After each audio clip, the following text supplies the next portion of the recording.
Wito huu umetolewa na mwenyekiti wa Chama cha Mapinduzi mkoani Ruvuma Bwana Odo Mwisho wakati akishuhudia zoezi la utiaji saini mkataba wa ujenzi wa ghorofa moja la biashara la chama hicho na mwekezaji mzawa Bwana Omar Msigwa Superfeo.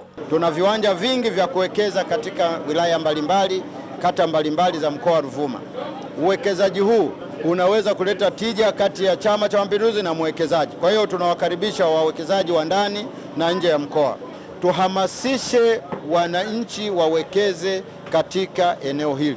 Kwa hiyo na sisi tunatoa wito kwa wananchi wetu. Maeneo ya uwekezaji ni mengi. Na afisa miradi wa CCM mkoa wa Ruvuma Bwana Tommy Mwaifunga anataja gharama za ujenzi wa jengo hilo la kitega uchumi ambalo ni mmoja mkakati wa kikiwezesha chama hicho kujitegemea kiuchumi. Mradi huu unahusisha ujenzi na ukamilishaji wa jengo la ghorofa moja lenye vyumba vya biashara 38 pamoja na huduma za vyoo.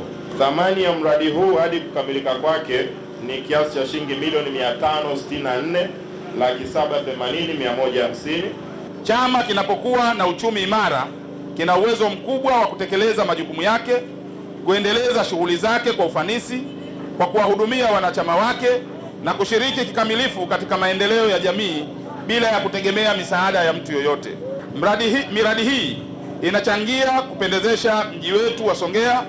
Majengo ya kisasa yanaboresha mazingira ya biashara, yanavutia wawekezaji na kuongeza hadhi ya mji wetu. Hata hivyo, mwekezaji mzawa Bwana Omar Msigwa pamoja na kuishukuru serikali kuweka mazingira rafiki kwa wawekezaji wazawa, lakini pia anasema, naomba nikuthibitishie kwamba jengo hili tumelijenga kwa uimara na nina hakika jengo litaweza kudumu sio chini ya miaka 100.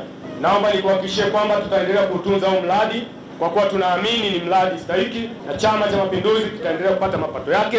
Itaongeza chachu na miradi mingine maeneo mbalimbali ambako kuna viwanja vya chama ambavyo havijajengwa. Nikiripoti kutoka katika manispaa ya Songea mkoani Ruvuma, ni mimi Emmanuel Msigwa, ITV.